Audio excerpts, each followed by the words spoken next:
somme toute, c'est le mot que Plantu vient de vous adresser. Donc je suis vraiment très heureux d'accueillir Plantu naturellement. Et surtout, toute l'équipe que vous voyez avec lui, à savoir des membres de l'organisation, de l'association, Cartooning for Peace. Alors, je ne vais pas faire de grand discours naturellement, puisque ce n'est pas à moi qu'appartient la parole, mais à nos invités. Sachez néanmoins que les amis de l'université se font vraiment un grand bonheur d'accueillir nos amis caricaturistes, dessinateurs de presse, qui appartiennent, allez, n'ayons pas peur du mot, au monde entier, à savoir que Plantu est le monde en personne, naturellement. À côté de lui se trouve Caro, abréviation du prénom intime Caroline, et qui est donc dessinatrice au magazine PME suisse, naturellement, Petites et Moyennes Entreprises, et également dans le magazine Vigous, si je ne me trompe. Ouais. C'est bien ça. Journal, Vigous. Et sachez-le, et la chose ne vous surprendra pas, Caro fait des carotoons. Voilà. Merci. À côté de Caro, vous voyez donc un autre de nos invités, qui est Pov. Dans l'intimité, son prénom est William. Et Pov est donc d'origine malgache et vit à l'île Maurice, où il est dessinateur à l'Express mauricien, naturellement, et l'Express Dimanche. Alors, en fait, ce sont des raisons sentimentales qui l'ont amené à Maurice, pour la raison qu'il a épousé une Mauricienne. Alors, j'ajoute pour Pop que pour nous sommes vraiment très heureux, et je pense que Plantu le redira tout à l'heure, car il vient d'être couronné, on peut dire le mot, voilà, du titre de dessinateur. Alors le titre c'est exactement le trophée, allez, dis-le. Enfin, le concours s'appelle World Press Cartoon, où Plantu était jury. Mais c'était pas de connivence que... Non. Voilà, il y a quelques prix, j'ai reçu le 3e prix dans la catégorie gag et humour dans les journaux, dans le média. Voilà. Bravo.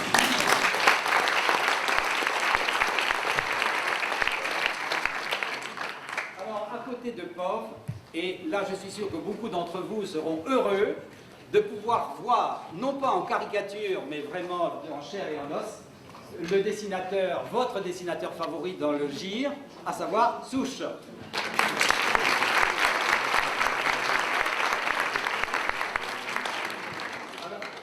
Alors Souche dans l'intimité s'appelle François, et c'est un rugbyman, plongeur, enfin bref, 1000 activités. J'ajoute juste un peu complémentaire. Alors vous direz, mais comment les amis de l'université, avec le titre université qui se trouve dans les amis, se sont-ils intéressés au dessin de presse plus particulièrement? Ça n'a rien vraiment d'universitaire. Alors, j'en dis un mot dans un... Vous allez voir, la précision.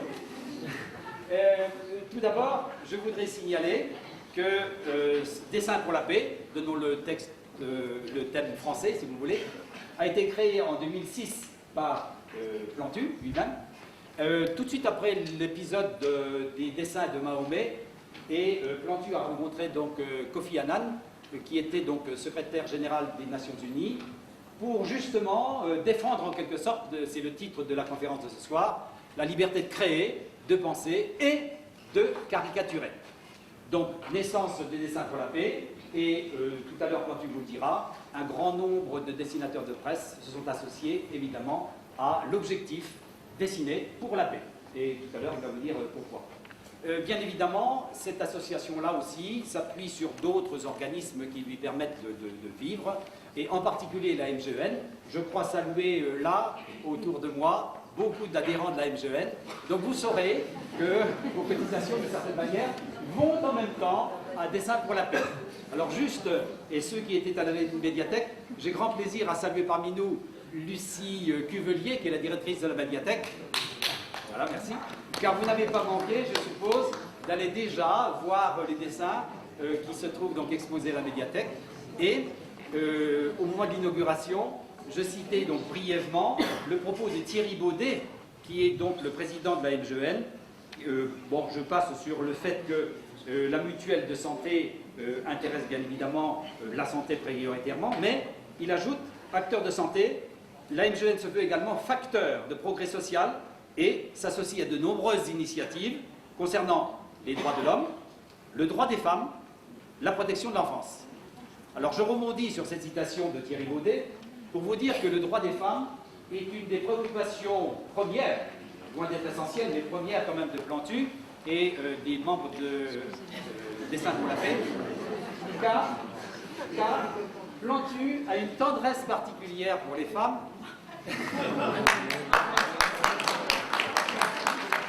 Ça se voit.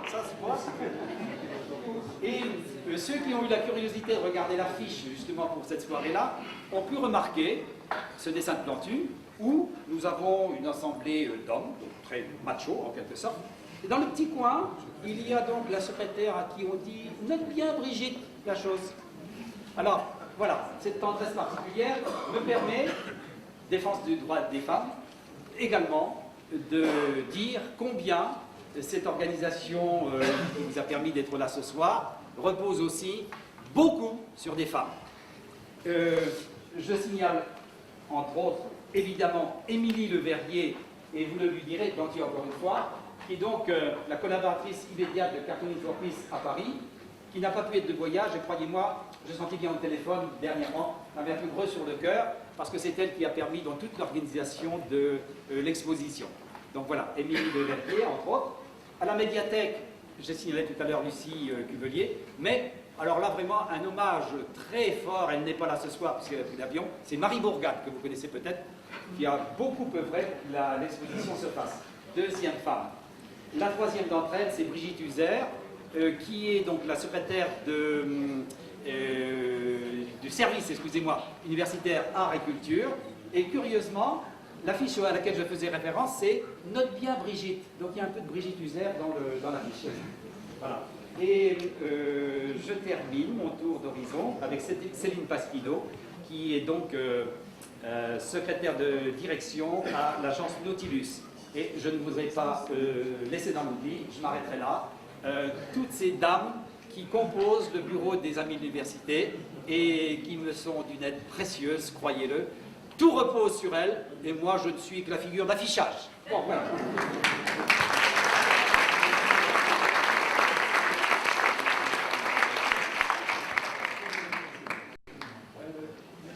Merci beaucoup, et puis j'espère qu'on va faire quelque chose de très très spontané. D'ailleurs, est-ce que vous pouvez vous approcher, Yves? Je vais faire un petit dessin de vous, comme ça. Comme ça. Vous me voyez tremblant à vos pieds, mais... N'en faites pas trop, disciple. Regardez-moi quand même. Alors, il n'est pas facile à dessiner parce qu'il est fin. Je préférerais qu'il y ait des grandes oreilles, une grande moustache, un petit chapeau, une petite barbiche. Bon, alors je vais me débrouiller.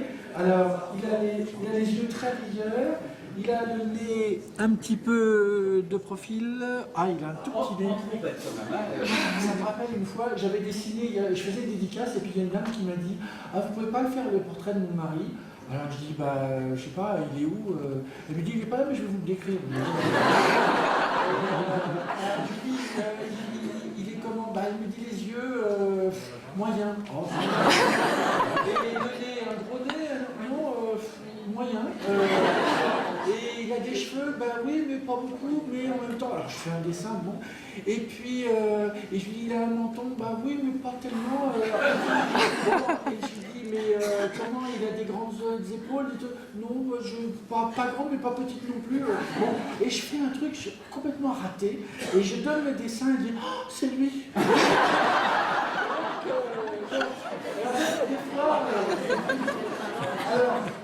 Alors, attention, si c'est raté, c'est moi. Et donc, vous avez des jolis yeux clairs, voilà. Clairs. Voilà, comme ça. Il dit pas mal, c'est déjà pas mal, il n'a pas fait la fin. là, il y a une petite, deuxième petite fossette. Il est mince, alors donc il faut que je fasse gaffe parce que les gens qui sont minces, c'est plus difficile à faire que les... Voilà, très bien. Les cheveux, ils sont très bien fournis. Bon. Alors à la fois, il faut dessiner les cheveux et à la fois, il faut montrer qu'ils sont un peu poisons. Non, Parce que je cache les autres, c'est un peu. oui, mais c'est moi qui décide. Voilà. Alors là, il y en a encore ici qui sont superbes. Et puis, il a une raie sur le côté, ce qui se fait souvent. Et puis, voilà, un petit peu plus comme ça. Il a des oreilles très fines, mais on ne peut pas trop faire. Ah, très important, là, il y a une mâchoire qui se dessine, comme ça. Il est fin du cou. J'ai dit du coup, hein. Et les questions, c'est un peu casse-gueule. Et puis voilà, qu'est-ce qu'il y a? Une petite ride là comme ça? Ah oui, quand même. Un petit peu comme ça. Des pas de poids, ne pas oublier. Hein. Les pas de poids, oui, c'est ça. Un petit peu par là. Voilà. Et puis, très important, le côté, le cou comme ça, qui montre qu'il est fin à l'intérieur de la chemise. Voilà.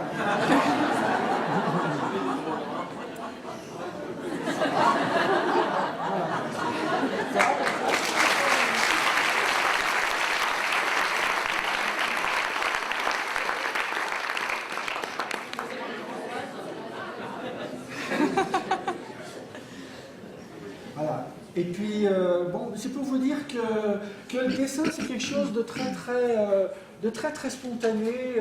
Ça vient comme ça, et c'est notre langage, à carreaux, à pauvre et à souche. Enfin, je ne sais pas pour moi, pour les autres, mais enfin moi c'est parce que j'ai raté mes études que finalement je suis toujours en train de faire des dessins et que je ne sais pas faire autre chose, mais c'est une vraie langue spontanée. Alors, ce que je vais faire, c'est vous montrer peut-être des dessins sur, par exemple, si tu veux bien regarder un petit peu. Alors, est-ce qu'il veut bien, lui? Il s'est mis en veille. Il s'est mis en veille. Voilà. Alors, par exemple, ça c'est, par exemple, ce sont des dessins que je fais régulièrement, évidemment. Alors ça, évidemment, vous connaissez bien, hein, c'est notre président. Et à la fois, ce qui est très curieux dans le dessin, c'est que le dessin échappe au dessinateur. Et par exemple, quand je l'ai dessiné, c'était au moment où il y avait des Miss France qui avaient été élues. Il y avait Madame de Fontenay qui m'a téléphoné, je ne la connaissais pas, et elle m'a dit « Oh là là, je suis très ressemblante ». Je dis « Mais non, mais c'est pas vous, hein, elle était quand même contente, bon, c'était pas grave. Et en plus, elle m'a demandé de faire partie des jurys des Miss, voilà. J'ai dit que c'était pas tout à fait mon métier, mais bon, pourquoi pas. Alors, le boulot de dessinateur, c'est d'essayer de traduire l'actualité. Il n'y a pas très longtemps, le président s'est adressé aux Français, et puis des fois, je trouve que des fois, la charge présidentielle fait que le président, des fois, il n'est pas toujours en adéquation avec le peuple qui l'écoute. Et donc, du coup, comme s'il passait sur TF1, je me suis dit, tiens, je vais faire un fossé comme ça, et puis je vais mettre d'un côté les Français, puis de l'autre côté le président, et puis finalement, la caméra servira un petit peu de pont, hein, comme les médias. Et ça, c'est un langage. C'est-à-dire que, en fait, tout ce que je vous dis, c'est une syntaxe avec des mots, avec des verbes, et en fait, tout est là. Je prends les petits symboles, et puis avec un shaker, on mélange un petit peu, et à la fin, on mélange, comme quand on fait des jeux de mots, on mélange, et puis on fait un troisième mot, et bien là, on prend des signes, qui sont des images, on les secoue, et puis finalement, on les articule, et ça devient une syntaxe avec des mots. Alors, une autre syntaxe, c'est que souvent, je le dessine en Is No Good, parce que bon, il a un peu trahi son papa politique, Chirac, et puis Is No Good, vous savez, c'est la bande dessinée de Is No Good qui est toujours en train de vouloir être calife à la place du calife. Et puis en fait, c'est assez sympa à dessiner parce que en fait, ça lui va bien. Il est très facile à dessiner, c'est incroyable. Par exemple, quand je le dessine, c'est tellement rapide parce que en fait, quand je le fais, vous voyez, on fait les yeux comme ça qui tombent, il a un nez comme ça qui passe au-dessus il a des grandes dents qui dépassent comme ça, il a les oreilles de Spock, et puis hop, ça y est, on rajoute 2 pieds là, et ça y est, comme ça,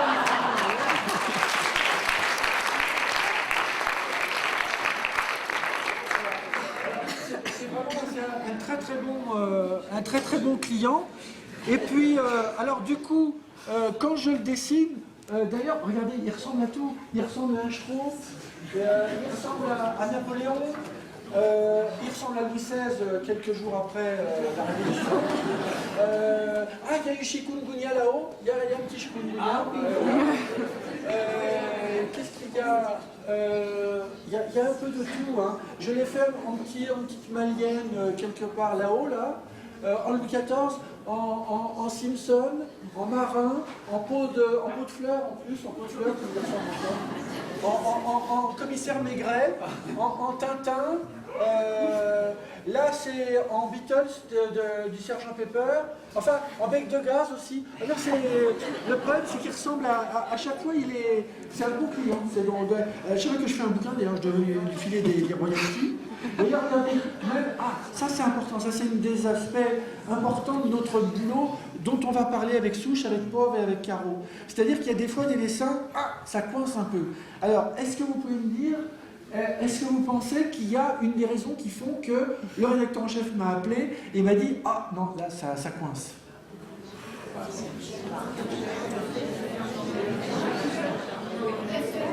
Le FN, non, il n'y a pas eu de problème. Tout le moment, il y avait des bagarres dans une banlieue pas loin de Paris. C'est pas le FN, non, les petits blagues que j'ai dessinés, il y avait des problèmes. Vizir, la petite blanche, non. Est-ce qu'il y a un petit détail que vous avez repéré? Ah, bravo madame. Respect. Alors, madame, je ne sais pas comment elle a fait, mais elle l'a vu. Alors, il y a un petit truc qui dépasse là.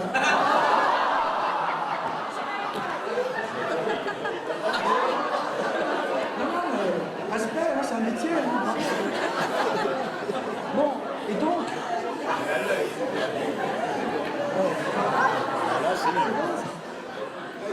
En plus, il dépasse à peine, enfin, je ne sais pas comment vous avez fait. Bravo.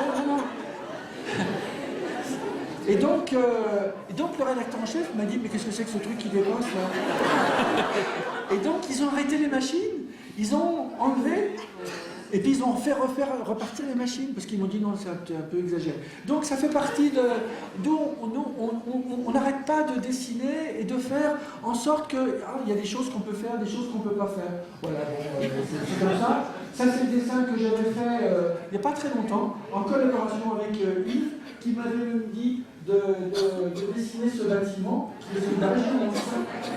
Et donc, voilà, moi j'aime bien un petit peu, vous savez, quand on fait des dessins, on se nourrit un petit peu des rédacteurs en chef, des journalistes, et puis quand Yves était là, j'ai terminé le dessin devant lui, j'ai fait une petite bâche-d'eau, elle est facile. Hein.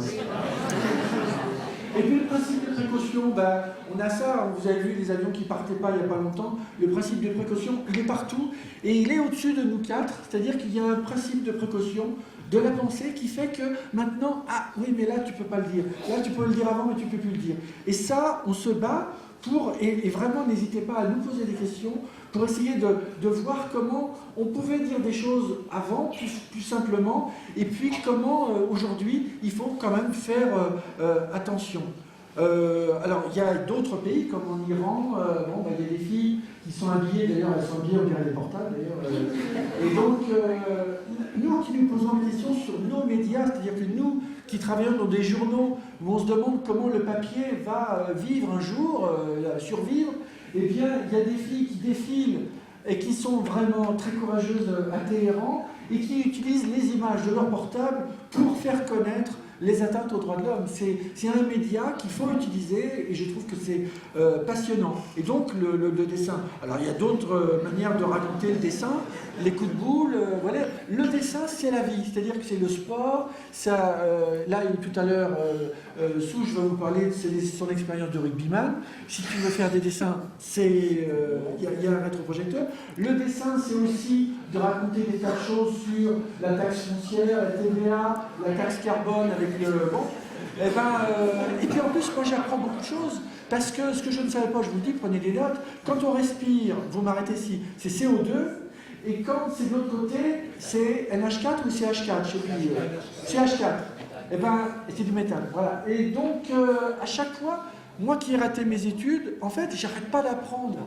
Enfin, je retiens pas toujours, mais en tout cas, Et donc le dessin est un prolongement. Quand je vous dis qu'il ressemble à tout, il ressemble à une harpe, c'est incroyable. Il ressemble à une guitare aussi, mais il faut dire qu'il a épousé une fille qui fait de la guitare. Et puis c'est vrai que le petit caddie qui dégringole comme ça, c'est vrai qu'il y a des difficultés. Le boulot du dessinateur, c'est aussi de raconter les difficultés que connaissent certains Français. Quand je dessine des mouches, des fois, il y a des problèmes parce que des fois il m'écrit, et puis des fois il y a une médiatrice au monde qui prend ma défense pour dire bah oui, mais c'est le dessinateur, il peut quand même s'exprimer. Mais je considère toujours, c'est ce qu'on dit dans l'article, il a le droit de téléphoner, il a le droit de se plaindre, il a tout à fait le droit, ça ne me dérange pas. Je le vis même pas comme des pressions, ça fait partie du travail du dessinateur. D'ailleurs, quand je dessine Martine Aubry en éléphant, alors évidemment c'était tentant parce que le PS, éléphant, tout ça, bon, on me dit ah non c'est une femme, tu touches pas, c'est une femme. Je dis bah oui mais j'ai fait un éléphant avec Raymond Barre, avec Sarko, avec Mitterrand, non c'est une femme qui touche pas. Bon, alors, donc dans ces cas-là, il faut que je trouve un petit subterfuge pour essayer, bah, d'ailleurs je l'ai dessiné en... Alors j'ai fait un accord avec mon rédacteur en chef, je l'ai dessiné en pluche, en petite pluche. Et puis ça lui va très bien. Et d'ailleurs, alors je fais un vrai Martine Aubry, et puis à côté je fais une petite pluche comme ça. Et puis finalement, les gens me disent, bah, finalement elle est plus ressemblant en éléphant. Et donc à chaque fois, il faut écouter un petit peu là où ça coince. Et donc le dessinateur doit avoir une oreille qui écoute, et puis l'autre oreille, elle doit aussi faire un peu ce que... Et puis au bout des doigts, on fait un petit peu... C'est pour ça qu'on a fait l'exposition qui s'appelle Laisse penser ton crayon, parce que des fois, le crayon, il doit aussi se laisser un petit peu aller à tout. Et puis, alors, Caro qui est là, et n'hésitez surtout pas à poser des questions. Alors, juste, bah, tu peux peut-être commenter tes dessins. Ouais, juste un petit truc. Hein. Plantu, il a l'air de bien s'amuser, lui, quand il dessine, mais c'est pas toujours le cas. Hein. Parce que... Par exemple, ça c'est un dessin que j'avais fait pour une occasion bien spéciale, c'était pour le 11 septembre. Parce que moi j'avais un dessin par semaine à faire dans le journal, et c'était sur l'événement de la semaine. Et puis, qu'est-ce qui s'est passé? Il y a eu le 11 septembre. Et puis, manque de bol, c'était à moi de faire le dessin. Et c'était difficile, vraiment difficile de faire autre chose que... c'était impossible de choisir un autre sujet que celui-là, et c'était très difficile d'en rire aussi, quoi. Alors, je ne savais pas quoi faire, Alors bon, le délai passé, je devais absolument rendre mon dessin. Je ne savais tellement pas quoi faire que j'ai fait ça. J'ai pris mon aquarelle noire, paf, grosse tache, et puis j'ai signé. Et donc ça a été imprimé comme ça. En plus, ils ont eu la bonne idée de l'imprimer à l'endroit, donc ça c'était pas évident. Hein. C'était pas évident d'avoir mis la signature à la bonne place. Mais bon, ils l'ont fait. Enfin, tout ça pour dire, quand il y a un événement qui est une catastrophe, est-ce qu'on a le droit de faire un dessin tout de suite? Alors ça c'est la question. Il y a eu par exemple Haïti, ce qui s'est passé à Haïti. Quelques jours plus tard, j'avais fait ce dessin-là. Il n'était pas vraiment méchant. On voit une famille de Haïtiens qui a survécu à la catastrophe, les médias qui viennent comme des gros corbeaux, là, comme des vautours plutôt on devrait dire, et le mec content, on a survécu. Ah mais non, mais si vous voulez de l'aide, il faut avoir l'air beaucoup plus désespéré. Et ça c'est vraiment dénoncer le rôle des médias. Et donc ça c'est le dessin que j'ai fait juste 1 ou 2 jours après la catastrophe, parce que j'ai pas osé être trop méchante. J'ai voulu parler de l'événement, mais sans être trop dégueulasse, quoi. Et puis, quelques jours plus tard, je me suis un peu plus lâchée. Et là, je me suis permis d'être un peu plus méchante.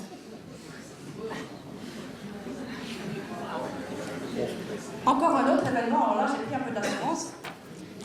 Après, il y a eu, par exemple, le crash du président polonais. Et là, non, ça c'était autre chose. Et ça, c'était carrément le jour même. Je me suis dit, bon, allez, on se lâche, on parle. Et il est passé? Ah oui, il est passé, oui. Parce que moi, un dessin comme ça, jamais il l'aurait accepté. Moi, je le trouve très réussi, hein, mais je sais que mon rédacteur en chef, il m'aurait dit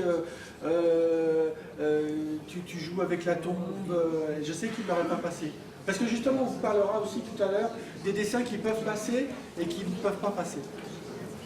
Oui, ça c'est justement trouver la bonne limite. Pauvre, tu aimerais dire quelque chose? Vas-y, finis sur ta lancée Non, d'abord. non, écoute, vas-y. T'as sûrement quelque chose à dire. Ah oui, Ou à montrer. Peut-être tout à l'heure, on va voir mes dessins, mais juste, je reprends sur ce que Caro a dit, que c'est vrai qu'on rigole des dessins, mais pour celui qui dessine, et c'est ce que j'ai dit à Plantus, on rigole pas quand on fait ce dessin, et moi je rigole pas quand je dessine parce que je suis stressé, je suis en train de chercher, est-ce que c'est le dessin qu'il faut, est-ce que j'ai mis les bonnes codes, est-ce que le message va bien passer, est-ce qu'on va percevoir le message tel que je le conçois, ou bien est-ce qu'après on va le lire et on va comprendre autrement. C'est ce qui est dangereux parce que après un dessin, une fois que c'est lâché, il y a beaucoup d'interprétations, et ça m'a étonné l'autre jour, quelqu'un a interprété, heureusement c'était dans le prolongement de mon idée quand même, mais avait eu plus d'interprétations par rapport à ce que j'ai dessiné au départ.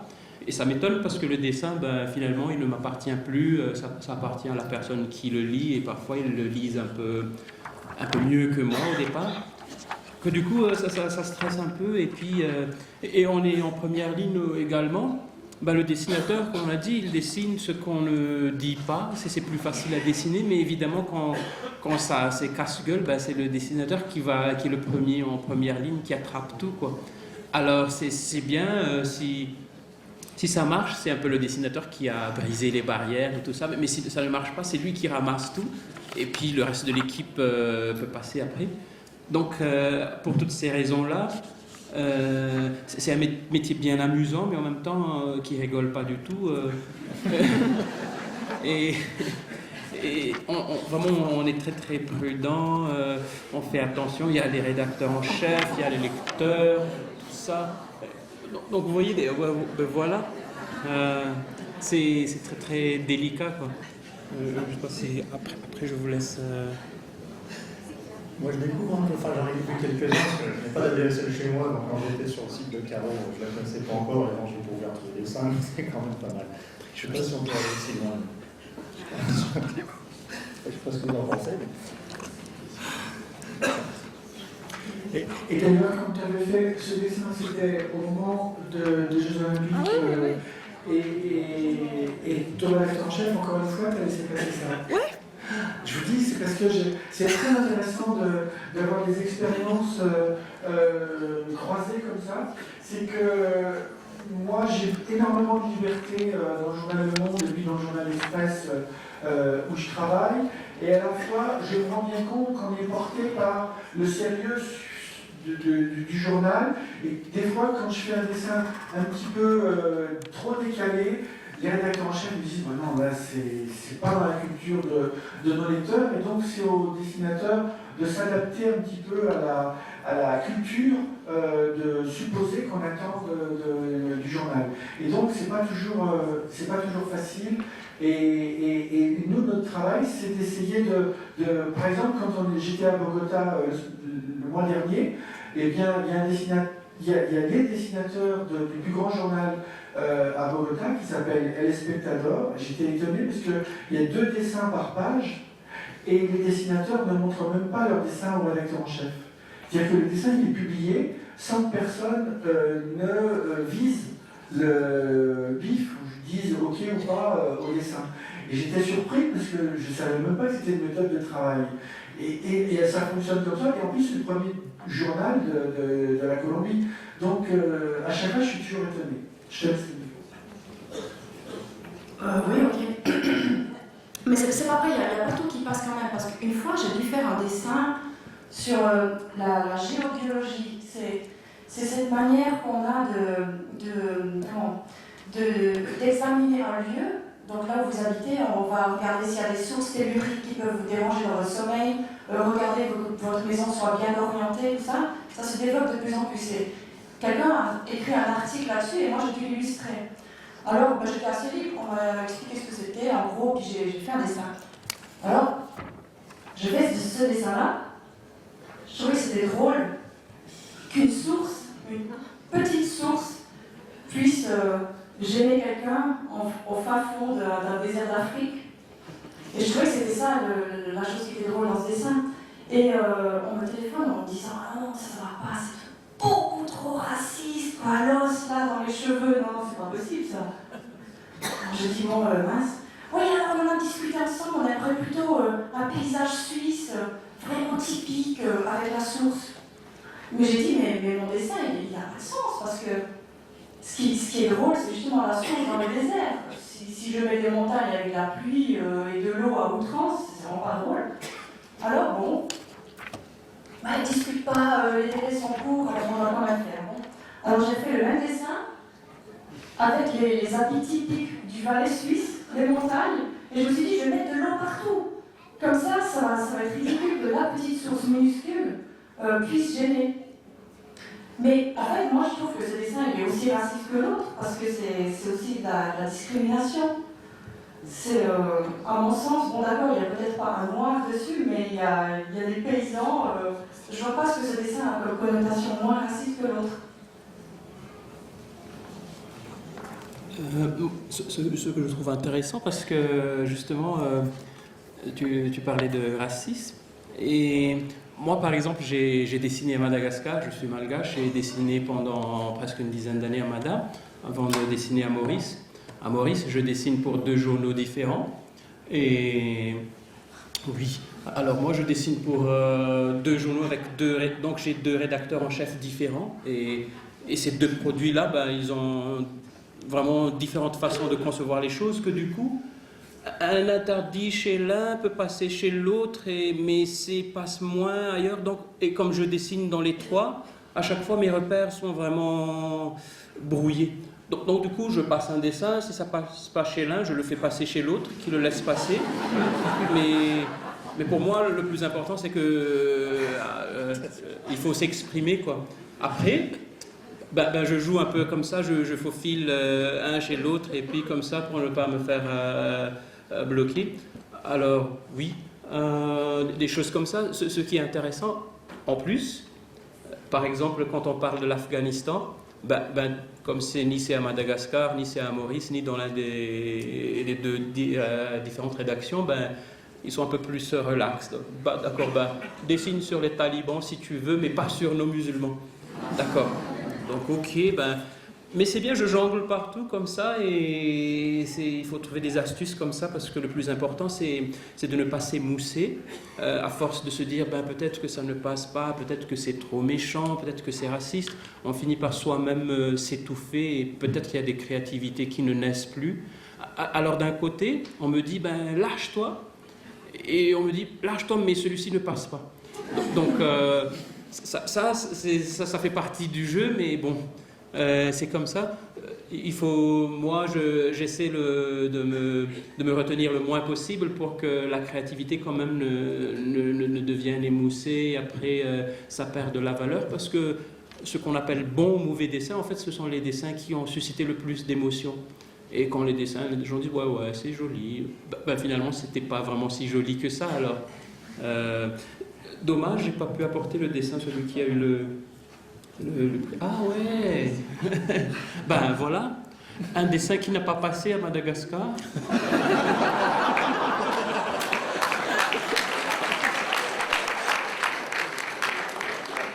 Donc il a fallu faire passer ailleurs. et voilà. Le dessin qui a reçu un prix et qui n'est pas là, mais je vais en parler un peu, c'est un dessin de... Alors il y a 4 garçons, ils sont noirs, type africain, et il y a Père Noël qui vient. C'était sorti le Noël dernier. Alors Père Noël, il voit ses enfants qui sont en train de jouer avec des dés, en train de fumer, des pièces d'argent qu'ils jettent. Bien sûr, il a eu pitié, donc il est venu avec une petite voiture. C'est un Père Noël d'organisation non gouvernementale qui vient en grosse 4x4 et tout ça. Donc il est venu appeler les enfants, leur proposer la petite 4x4. Finalement, le dernière image, c'est Père Noël qui se retrouve nu, et les petits garçons dans la vraie 4x4 qui sont partis. Et puis, donc c'était un problème à Maurice, parce que comme c'est une société assez communautaire quand même, la communauté, disons, créole, afro-créole se sentait visée. Pourquoi le Père Noël, il est blanc et les garçons, ils sont noirs et pourquoi pas des garçons chinois, pourquoi? C'était un peu embêtant pour moi après d'expliquer tout ça, mais toutefois il y a des réalités quand même qu'on n'ose pas dire et que c'est des réalités, on n'ose pas dire, mais qu'on finit par dessiner et c'était passé. Après, mon rédacteur en chef, il a un peu regretté, peut-être qu'on n'a pas dû passer, et ça a été primé, donc peut-être qu'il a dit, oups, heureusement qu'on a laissé passer. Mais il y a des choses comme ça. Le dessin était... c'est comme ça, il y a des petites choses comme ça qui... Et le même dessin, j'ai pensé au dessin à Madagascar, en fait, en voyant les enfants de rue à Madagascar, que j'ai revu à Maurice. Donc je dis, ah bon, ils sont aussi là. C'est là qui m'a poussé à... finalement, j'ai publié le dessin. Il y a encore une question. Oui, bien sûr, c'était Noël passé. Un dessin qui est passé, devinez où? Pas à Madagascar, c'était passé à Maurice également, mais c'était bien parce que c'était Madagascar, c'était dans les actus quand même à Maurice, et comme même si je veux dessiner 1000 fois sur Mada, on me dit oh là, stop là, maintenant ça va. En revanche là, à cette époque-là, on me dit t'as pas de dessin sur Mada, donc voilà, ça marchait bien, et voilà. Et puis Souche, Oui, alors, en fait, moi j'ai un problème qui n'en est pas vraiment, c'est un peu vous êtes tous au courant, toutes les communautés qu'on a à La Réunion, tous les types d'humour différents, toutes les cultures et tout, et forcément mon dessin va plaire, faire mourir de rire certains, automatiquement pas l'autre. Et donc, je ne sais pas trop naviguer La Réunion en fait. Je ne sais jamais comment mon dessin va être pris, il peut être pris de 15 façons différentes ici. Bon, celui-là, il n'a pas été publié, je crois que c'est le seul. J'ai eu deux refus au GIR je crois, les 3 dernières années. J'ai un peu, pour le plantu, j'ai un peu regardé tous mes dessins et je crois qu'il y a 2 dessins qui n'étaient pas passés. Bon, celui-là. Maintenant, celui-là est passé par contre. C'est ça qui est assez étonnant, quoi. Ça parle un peu du même sujet. Je ne sais pas exactement la façon de. Qu'est-ce qui fait que mon rédacteur en chef va laisser passer ou pas. Bon, maintenant, il laisse. Jusqu'à maintenant, c'est beaucoup de choses. Tu peux le remettre dans le contexte? Oui, ça c'était, en fait, c'est un peu indiqué dans les titres. Donc un fou furieux qui était allé essayer d'oxyre un des dessinateurs danois. Et donc il avait massacré la porte à coups de hache. Bon, c'est un peu l'idée que j'ai eue là. Au début, j'avais une première idée de ce dessin, une version, c'était la personne qui disait on va bien dessiner. Qui était pas mal aussi. Je vais passer celle-là j'ai redessiné la porte en fait.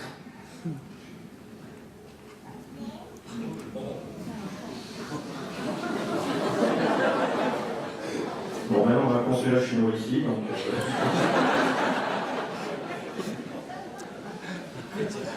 Ça, c'était une belle période, je ne sais pas dans les métropoles comment ça a été ressenti, mais avec les directs qu'on a eu, le parcours de la femme et tout, c'était assez impressionnant.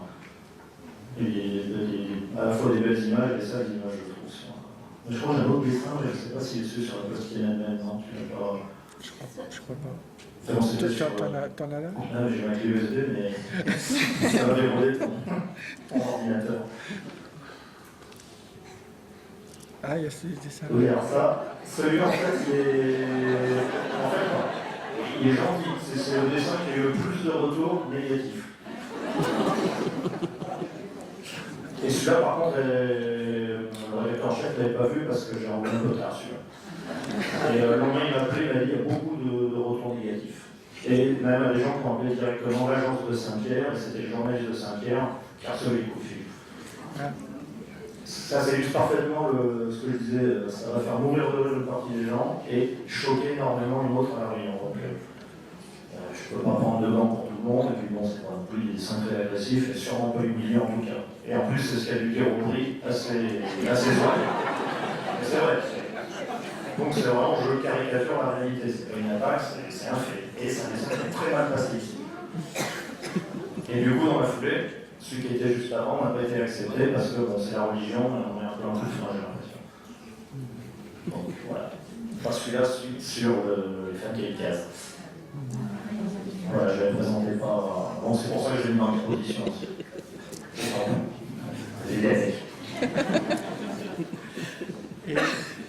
qu'il a plus. Je crois que maintenant qu'on vous a un peu présenté un petit peu comment on fonctionnait, comment on essaye de se nourrir de nos expériences à chacun, peut-être que si vous avez envie de poser des questions, on a un micro, on est à votre disposition pour essayer de répondre à toutes... Vous savez, nous, comme on est des touche-à-tout et qu'on flirte un petit peu avec des choses qui ne sont pas forcément... qui doivent être dites ou pas dites, nous, on s'en fout un peu, donc...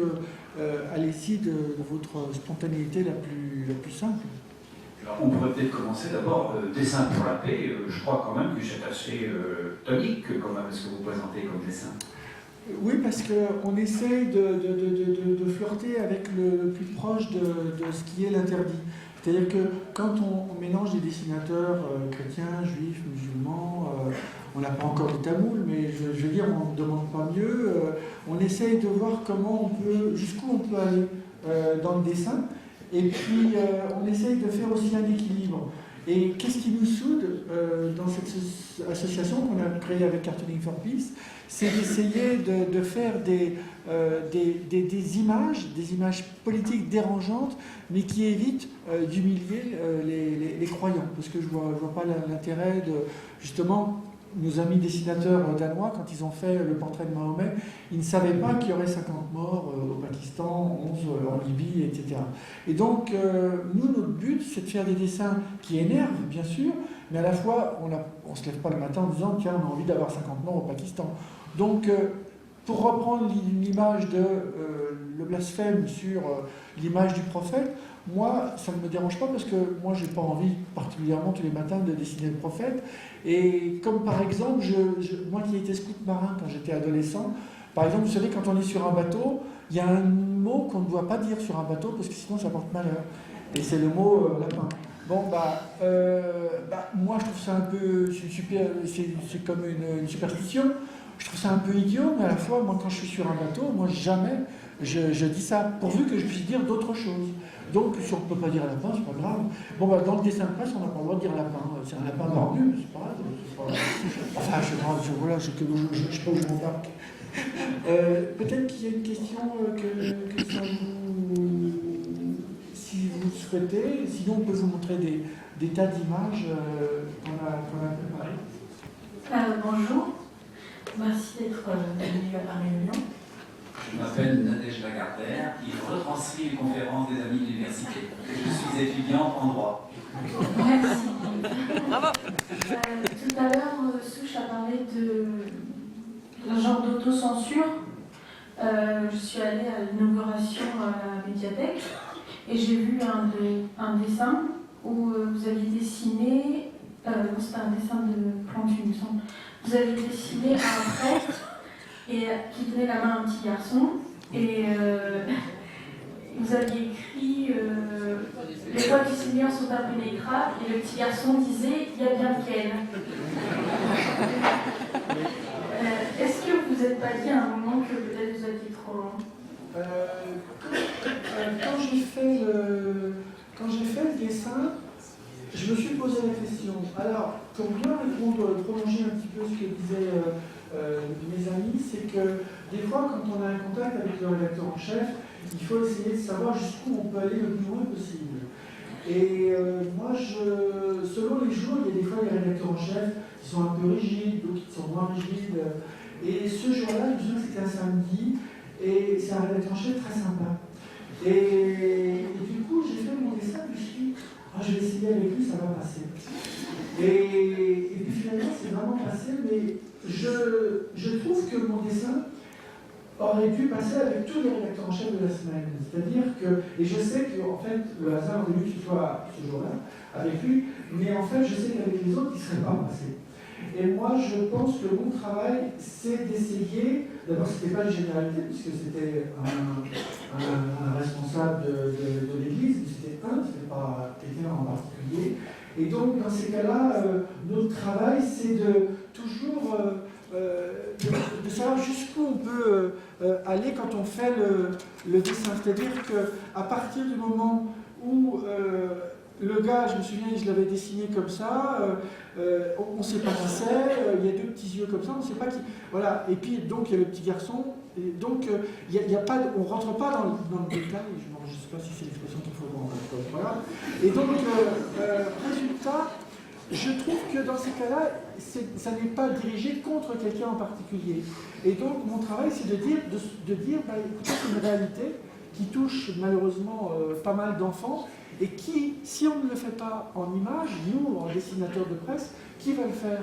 Parce que, évidemment, vous pensez bien qu'il n'y a pas de photo, il n'y a pas de vidéo, donc il n'y a que les dessinateurs qui peuvent dire, vous savez, cette douleur que certains enfants ont vécue, eh ben, il faut bien que quelqu'un le raconte en image.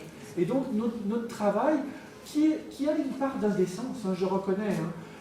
Par exemple, je me souviens que quand il y avait eu un préfet en Corse qui avait été assassiné, il s'appelait le préfet Erignac, et je me souviens que je me suis dit, est-ce que j'ai le droit de dessiner ce personnage qui venait de mourir la veille?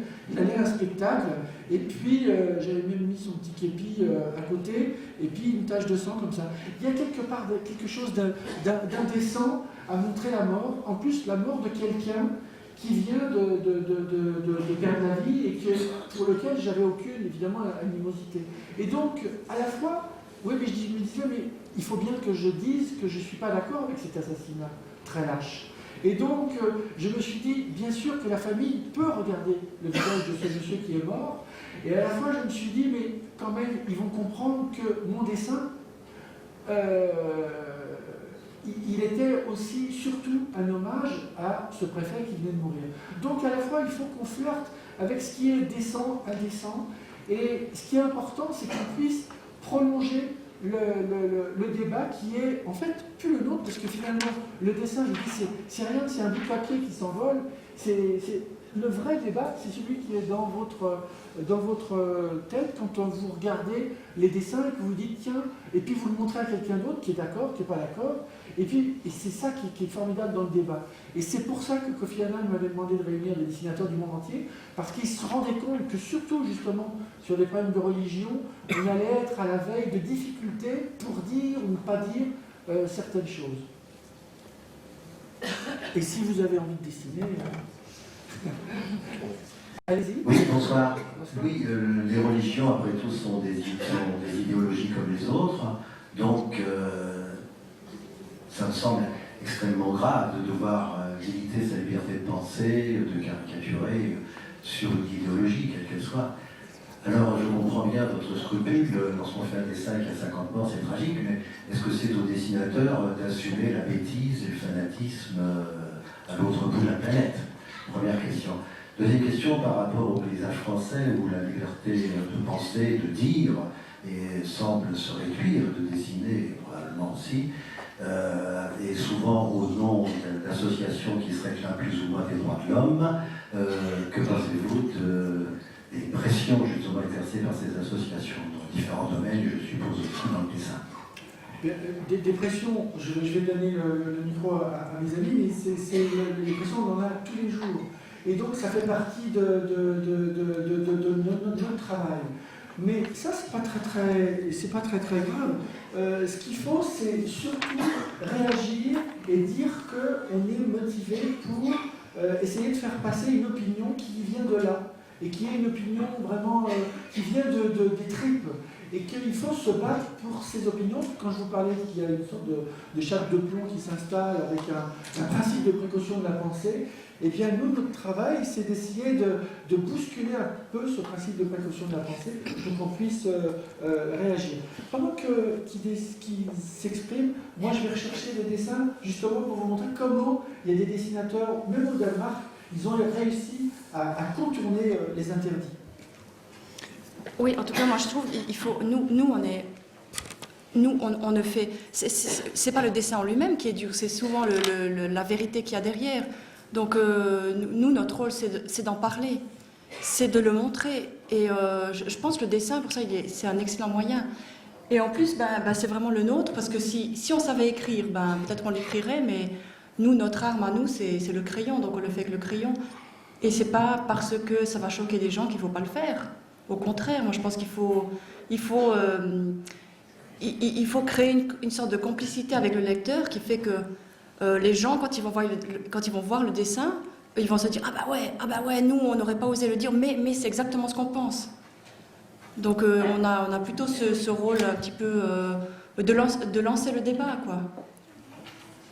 Et peut-être par rapport à est-ce que c'est au dessinateur d'assumer si certaines personnes ont fait ceci, cela. Je me rappelle de choses que un de mes formateurs à l'école de journalisme m'a dit. Il a dit en quelque sorte, c'est aucun papier ne vaut la vie de quelqu'un, quoi, que ça ne cause la mort ou quelque chose comme ça à une personne. Et l'autre chose, il a dit, rappelle-toi bien qu'une personne a dit une chose, mais toi, nous, en tant que journaliste, on va le multiplier 50 000 fois. Et du coup, on a cette responsabilité, du moins une part de responsabilité, parce que peut-être c'est effectivement le dessinateur, il aurait pu le dessiner chez lui, c'est son opinion, une fois qu'il l'a lâché, c'est lu au Pakistan, c'est lu par 1 million de personnes de sensibilités différentes.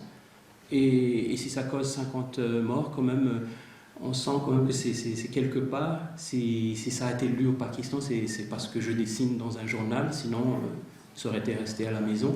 Du coup, là, avoir la proportion de responsabilité, c'est toujours discutable, mais certainement il y a une responsabilité, surtout dans des choses où il y a mort d'homme, où il y a plus que la mort. Hein. Chez certaines personnes, c'est pas la mort, mais peut-être c'est justement ce sentiment d'avoir été humilié. Ça c'est encore, ça peut être pire parfois. Et alors, je voulais vous poser une question. Alors, vous parlez de principe de précaution, de censure, etc. Et alors, je voulais vous demander quel regard vous portez aussi sur les dessinateurs de Charlie Hebdo, etc., qui font aussi des dessins très polémiques et très politiquement outrés. Alors, quel est le regard que vous portez sur eux? Parce qu'eux ne se donnent aucune limite. Mais c'est ça la différence. Quand on lit Charlie Hebdo, on sait très bien qu'on va être percuté par les images. On sait très bien que là, tout est fait pour la provocation. Ce n'est pas la même chose que dans un quotidien où le public peut être n'importe qui, où les gens peuvent lire à n'importe quel moment de la journée et n'importe où. Ils ne s'attendent pas forcément à avoir une image qui les choque. Charlie Hebdo, le but, c'est de provoquer. Le but d'un quotidien n'est pas forcément de provoquer. Le but d'un quotidien est peut-être de susciter le débat ou la polémique ou la discussion, mais certainement pas de provoquer un petit peu, sûrement, mais pas au point de braquer les gens contre nous. C'est pas ça le but. Pour faire provoquer, pas de choquer, mais de déranger, surtout. Voilà. Tiens, on dessin. Voilà, je pense que là, la grosse différence. Bon, autrement, si Hebdo va disparaître, c'est bien dommage aussi. Justement, pour mieux répondre à la question sur Charlie Hebdo, je pensais aussi, parce que comme j'y ai travaillé pendant 1 an, je me suis rendu compte que finalement, il y avait des interdits aussi à Charlie Hebdo, et moi je ne savais pas. Moi je pensais qu'on pouvait tout faire, tout ce qui me passait par la tête. Et je me souviens qu'il y avait une semaine, j'avais fait des dessins pour défendre l'école publique, et il n'y avait pas eu de problème. Et puis il y a eu une autre semaine où j'avais voulu défendre l'école privée. Et ils m'ont dit non, tu ne défends pas l'école privée. Je dis si, non, on est à Charlie Hebdo, tu ne défends pas l'école privée. Et je me suis rendu compte qu'il y avait des interdits, que j'avais plus de liberté finalement au Monde ou à l'Express qu'à Charlie Hebdo. Et donc il faut aussi savoir, vous savez, il y avait cette phrase que je trouve magnifique de Pierre Desproges qui disait on peut rire de tout, mais pas avec n'importe qui. Et bien je me suis rendu compte que finalement on peut dire des choses dans certains endroits et pas ces mêmes choses dans d'autres endroits.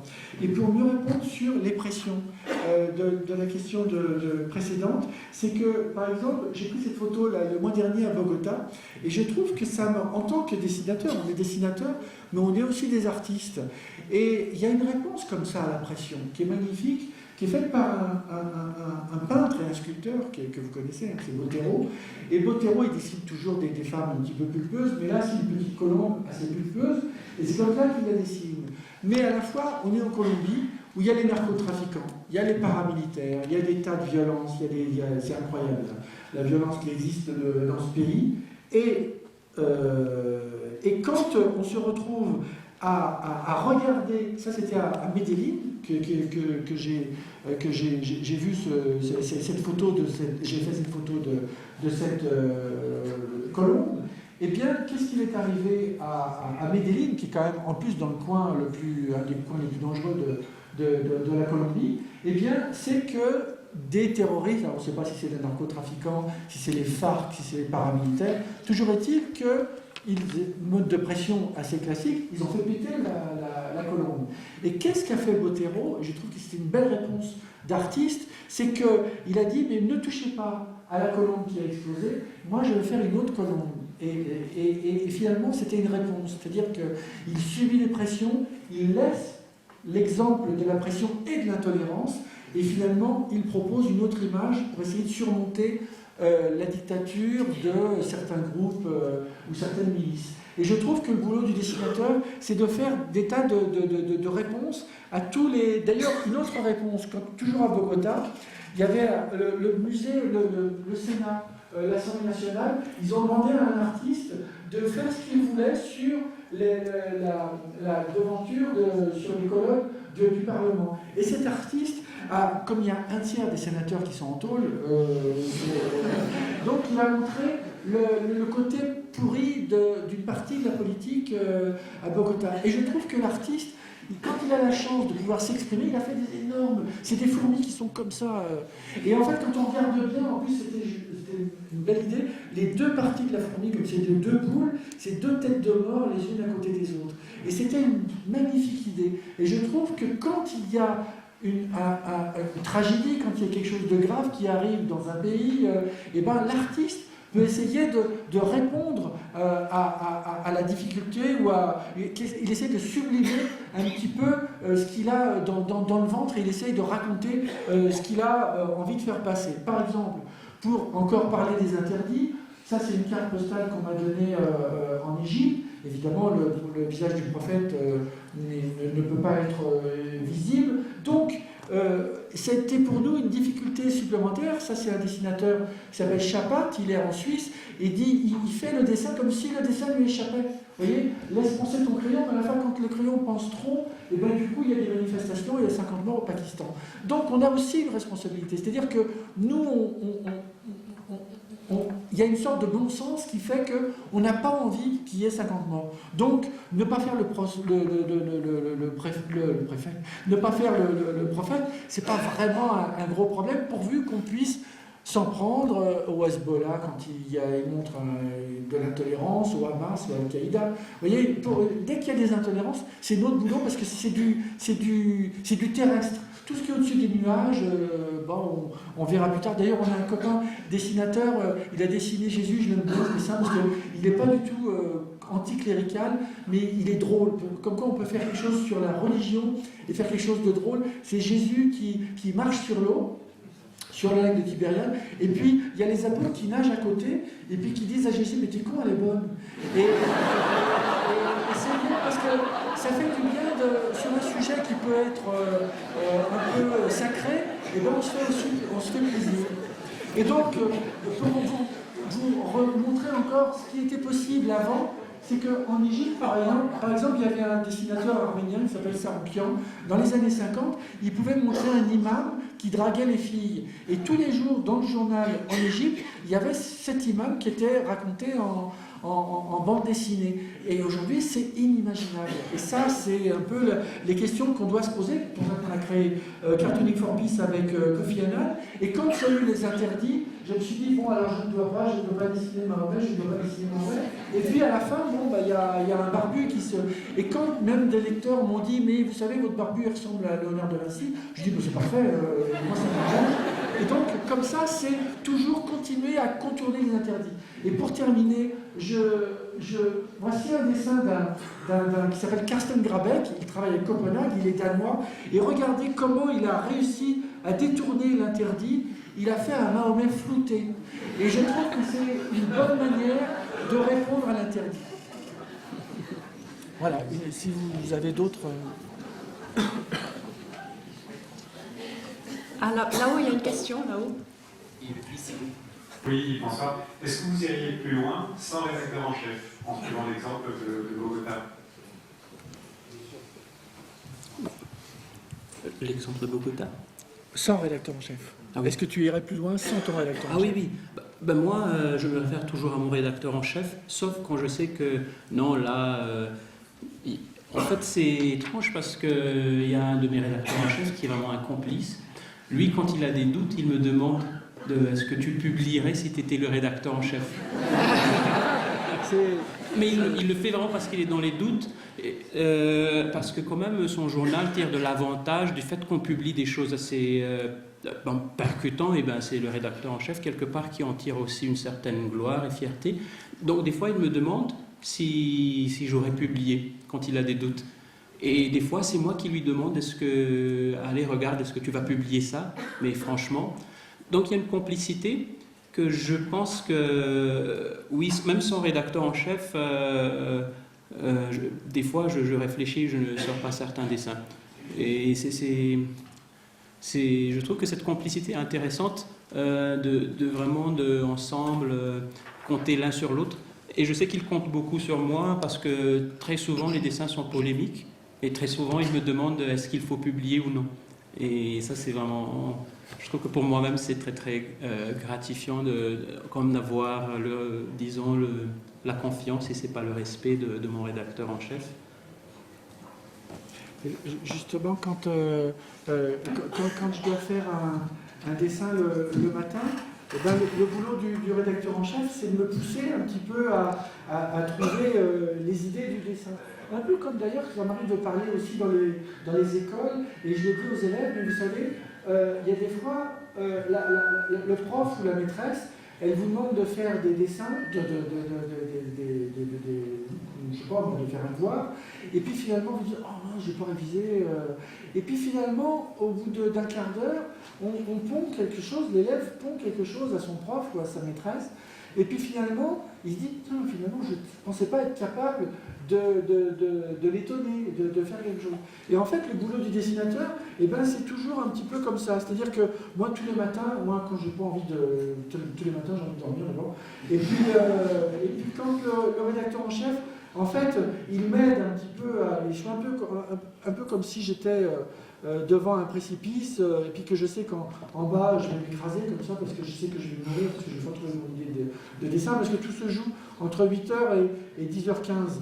Et mon rédacteur en chef, quand il est 9h, il me dit « Bon, alors t'as trouvé un truc ?» Et puis finalement, eh ben, il est là avec son petit pied dans le derrière. Et puis finalement, il me pousse un petit peu à trouver des idées de dessin. Et finalement, je fais un petit peu pour étonner les lecteurs et puis aussi étonner un peu mon rédacteur en chef. Alors je lui propose un brouillon, 2 brouillons, 3 brouillons. Et puis en fait, ces brouillons me servent un petit peu un peu comme des parachutes. Et finalement, le matin, après, je me repars à 10h15. Comme ça, c'est possible.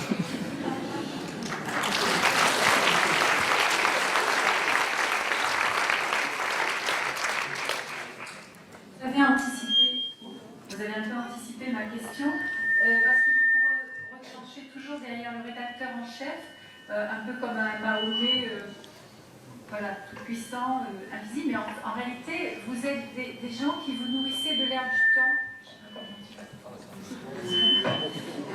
Et j'aimerais savoir comment vous faites pour justement trouver l'idée qui va aller, voilà. Comment vous allez à la pêche dans l'actualité qui est absolument foisonnante dans le monde pour réaliser vos dessins? Ça, c'est ma première question. La deuxième, c'est en particulier pour Plantu et Caro, comme vous êtes depuis assez longtemps dans le domaine de la caricature, est-ce que vous avez noté une évolution par rapport justement à vos journaux respectifs? Alors la première question, c'était comment Rédacteur en chef, comment vous trouvez des idées? Oui, les idées, en fait, moi j'essaie de... Bon, je passe beaucoup d'heures déjà avec tous les médias, et en fait, c'est surtout l'idée la plus rigolote que je vais passer, je pense. C'est pas forcément le sujet le plus grave, le plus important.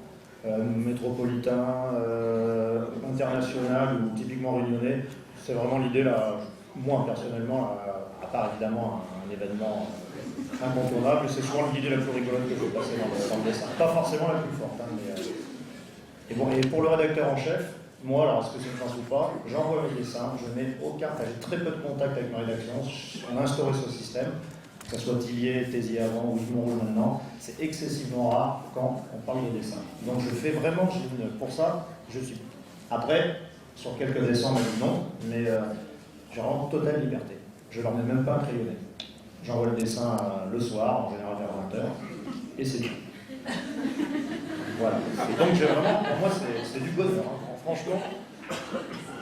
Et aussi, je sais pas m'auto-censurer, je sais à peu près pas ce que je veux, mais pas ce que je veux.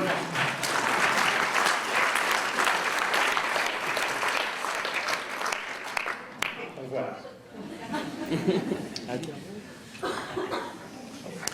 Ouais, moi je sais plus exactement la question non plus. L'évolution de la caricature, oui. Je sais pas trop en fait, parce que moi ça fait pas 20 ans que je suis là, donc. Non, moi ce que je constate, c'est que déjà dans le dessin de presse, il y a peu de femmes. En tout cas en Suisse. Et ça me plaît bien parce que je trouve que ça me permet, moi, en tant que femme, d'aborder certains sujets où on parle beaucoup des femmes, quoi. Bon, Jean, quand on aura fini. Non, c'est vrai qu'il y a de plus en plus de femmes et c'est marrant parce que les femmes, elles avaient, je trouve, une autre approche de l'actualité. Elles étaient plus subtiles, franchement, que les hommes, quoi. Ah bah oui, oui. Et puis, mais je constate quand même qu'on a beau être subtil, alors les gens vont dire « Ah oui, ah bah oui, t'as raison, certains sujets, c'est vrai, mais en fait, tout le monde s'en fout. Par contre, je remarque que quand on provoque, comme font plus facilement les hommes, eh ben, ça a beaucoup plus d'impact. Et donc, moi, je me dis, bon, si je veux qu'on en parle un peu plus sérieusement, j'aime bien provoquer aussi. Et en plus, si je parle d'un sujet sexiste, on ne peut pas m'accuser d'être sexiste puisque je suis une femme. Enfin, si bien sûr il s'agit d'un dessin sur une femme.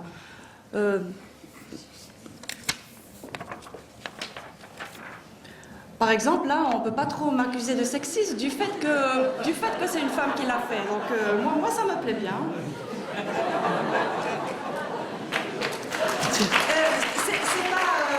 C'est pas personnel. Hein. Bon, sinon, évidemment, il y a des sujets plus graves sur les femmes. Comme, je crois que vous avez déjà vu ce dessin avant, je ne sais plus. Voilà, ça c'est l'idée, c'était un dessin qui avait été fait pour une exposition sur les femmes dans le monde. Comme quoi les femmes n'ont pas toutes les mêmes droits. Là, c'est joué avec les symboles graphiques. Sinon, il y a des messages un peu plus directs. Voilà. C'est pas très sympa.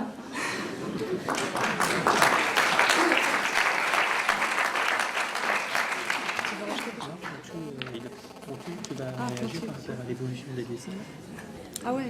Sur l'évolution des dessins, c'est-à-dire que c'est vrai que notre travail, c'est un petit peu de sentir un petit peu comment la société change, et puis comment nous, on est amenés à finalement à réagir et à faire des dessins qu'on ne pensait pas pouvoir...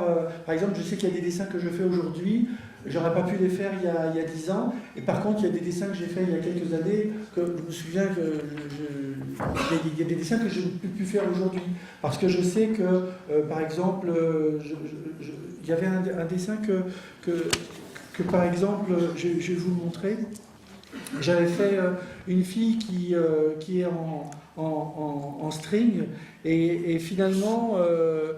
ce dessin que j'ai fait vraiment sans problème quand je l'ai fait paraître dans l'Express, eh bien ce dessin-là n'a posé aucun problème à l'époque.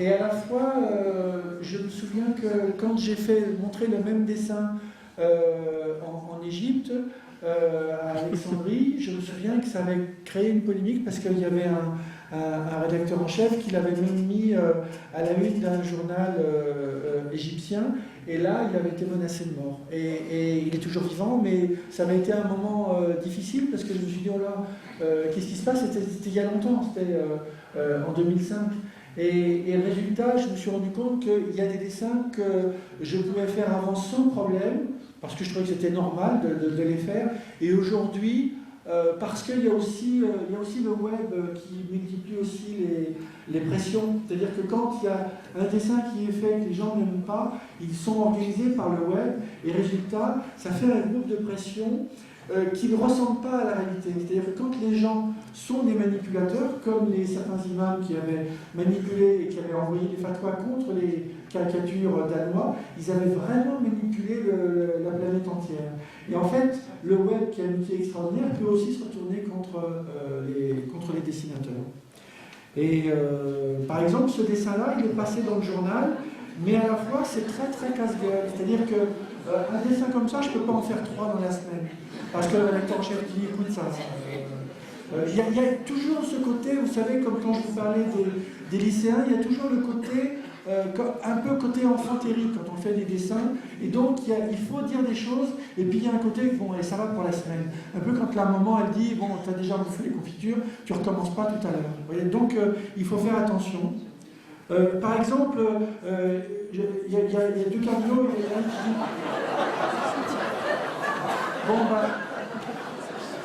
Bon, c'était au moment de l'élection de Benoît XVI, je ne pensais pas qu'il était aussi juste. Je l'avais fait un peu comme ça, pour me faire plaisir. Évidemment, les rédacteurs en chef n'en ont pas voulu. Mais à la fois, je me suis dit, mais quand même, j'y tiens. Et donc, je l'avais mis dans mon bouquin, donc tous les ans, je fais un bouquin. Et donc, à la fois, c'est pas parce qu'il n'est pas passable qu'il n'a pas justification. Donc, le dessin peut avoir sa vie. Justement, tout à l'heure, Yves parlait de ce dessin, et comme dit le poète, la femme est l'avenir de l'homme. Notez Brigitte, et puis voilà. Et ça, c'est des dessins, malheureusement, qu'on pourrait faire tous les jours. Celui-là, je l'ai fait il y a au moins 20 ans, et malheureusement, on pourrait le publier tous les jours pendant longtemps. Et je regrette, il y a des thèmes dont on pourrait se passer, mais c'est vrai que comme les femmes sont toujours moins bien payées que les hommes. Et d'ailleurs, je vous le dis parce qu'il y a une phrase qu'on m'a racontée il n'y a pas longtemps, c'est un copain dessinateur, il est équatorien. Alors je vous le dis parce que vous allez pouvoir la ressortir. Vous savez, il y a cette phrase de Napoléon, un bon dessin vaut mieux qu'un long discours. Et alors ce dessinateur m'a dit, oui mais alors, pourquoi les discours sont si bien payés et pourquoi les dessins sont si mal payés? Bon ben, si vous avez d'autres questions... Bonsoir. Merci d'être venu à la réunion. Qui parle Elle est où Je sais plus, je crois pas. On est là. Là. Bonsoir. Caro, vous parlez tout à l'heure justement par ses dessins, elle suscitait justement le débat. Lorsqu'il y a prise de parole ou de l'écriture sur le dessin, est-ce que vous orientez pas justement votre pensée et vous induisez de ce fait votre opinion et pas forcément l'ouverture du débat? Ah mais c'est toujours mon opinion que je donne, mais simplement moi j'ai pas d'idéal. Pour moi tout le monde est con comme tout le monde est génial quoi. Un jour je pense gauche, un jour je pense droite, j'ai vraiment pas d'idéal. Donc je dis ce que je pense sur le moment et puis ça plaît à certains et puis pas à d'autres et puis voilà. Moi j'assume complètement quoi. Je sais pas...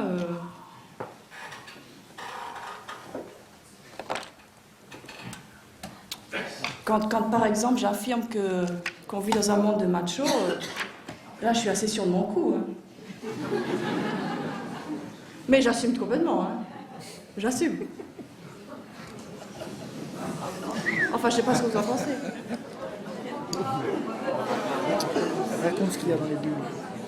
Alors je sais pas si vous arrivez à lire en fait. Ça c'était à l'époque de Polanski et Berlusconi qui étaient accusés d'attouchement sur des mineurs, je sais pas trop quoi. Et puis donc c'était l'époque où Polanski est en prison. Alors Polanski en prison, il dit au trou très profond et pour longtemps. Et Berlusconi qui dit ah ben oui c'est tout ce que j'aime. Et donc sur le journal qu'il lit, il y a une femme nue. Et bon voilà, ça c'est un petit peu l'image qu'ont les hommes des femmes. Et puis ben voilà. Il n'y a même pas de débat à faire là-dessus, il me semble que c'est assez récurrent. Un homme pour se défendre? On n'a pas à se défendre, c'est vrai. Intéressant parce que, par exemple, à Maurice, on ne passera pas, même pas le bout d'un sein nu. Et oui. Alors c'est dur quand il faut dessiner Marianne. Et ça, c'est une des fois où j'ai attendu que le rédacteur en chef partent pour que je glisse Marianne. Et d'ailleurs, le lendemain, elle a dit « Oh, qu'est-ce que t'as fait ?» J'ai dit bah, « C'est le premier journal qui a dessiné des seins de femmes nues, quoi. » Ah, c'est bien. Et c'est d'ailleurs, c'était le dernier aussi. Tu veux dire quelque chose ? Il y a quelque chose que je peux vous dire à propos de Marianne, parce que je me souviens qu'il y a quelques années, alors je ne vous dirai pas quel homme politique duquel il s'agit, mais j'avais fait dessiner, alors des fois on peut dessiner Marianne en femme, mais on peut dessiner aussi Marianne en petite fille, et ce jour-là j'avais décidé de dessiner une petite fille comme ça, toute mignonne, comme ça. Et puis, je l'avais dessiné avec sa petite jupe, comme ça, alors, parce que je trouve que c'est un magnifique symbole. Et puis là, j'avais décidé de faire une petite Marianne un petit peu effrayée, comme ça. Alors, pourquoi elle était effrayée? Parce que j'avais proposé à mon rédacteur en chef un dessin où j'avais fait cet homme politique, dont je ne vous dirai pas le citer, et je l'avais fait avec un imperméable ouvert. Et alors, quand j'ai présenté mon dessin à mon rédacteur en chef, il m'a dit mais t'es fou, on ne peut pas le passer, il le fait pour de vrai. Et donc on a retiré le dessin parce que tant que la justice n'a pas fait son travail, on ne veut pas. Mais c'est pour vous dire que des fois, on peut, même avec une petite Marianne, on peut dire ou ne pas dire certaines choses. Voilà. Et est-ce qu'à travers vos dessins, vous pouvez donner une orientation politique, par exemple dans le choix lors d'une élection présidentielle? Oui. Et est-ce que ça a été le cas?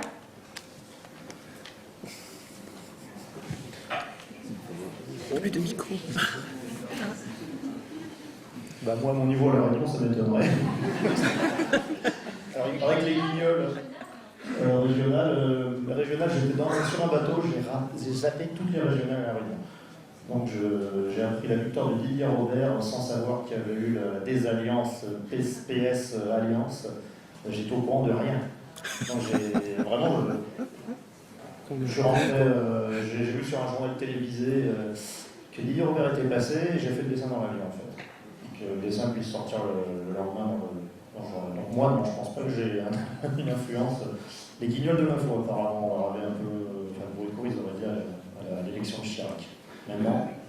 Si vous permettez que j'intervienne justement à ce niveau de la discussion, je salue dans l'Assemblée, parmi nous, et vraiment les amis universitaires en sont très honorés, justement le maire du Tampon, qui apprécie l'humour, qui était déjà à la médiathèque l'autre jour. Et je salue Paul et Paillette, naturellement, parce que la mairie du Tampon accepte justement le dessin d'humour, et Souche a eu là-dedans un peu dur, on pourrait dire, hein, à l'égard des maires successifs du Tampon. Et donc un grand merci donc, à la mairie du Tampon, à la personne de Paul et Paillette désormais. Et pour rester dans l'humour, au Tampon, je ne sais pas si c'est une tradition, mais un maire en chasse un autre. Alors voici Paul et Paillette. Merci.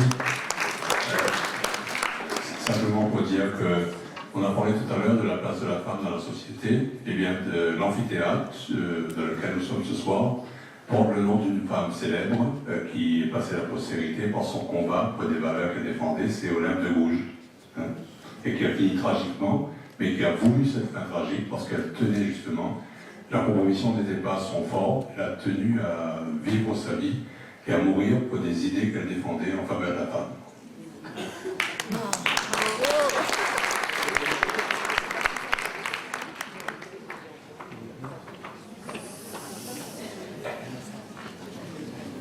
Oui, bonsoir. Je voudrais savoir, lorsque vous avez présenté la femme au string, si vous avez eu des regards de femmes voilées sur votre dessin. Oui, très très bonne question, parce que justement, je me souviens que j'avais été, justement, quand je vous dis qu'un dessin, des fois, il est enrichi par le débat, et là, finalement, je me suis souvenu que ce dessin, quand je l'avais présenté, surtout à Alexandrie, il y avait une fille qui avait regardé ce dessin, et qui m'avait dit, mais vous savez, quand vous faites un dessin sur le string, à la fois vous montrez que, par exemple, comme si moi en tant que fille voilée, parce qu'on était à Alexandrie, moi en tant que fille voilée, vous pensez que, et c'était très intéressant ce qu'elle avait dit, parce que je ne l'avais pas vu venir et je trouve ça très intéressant.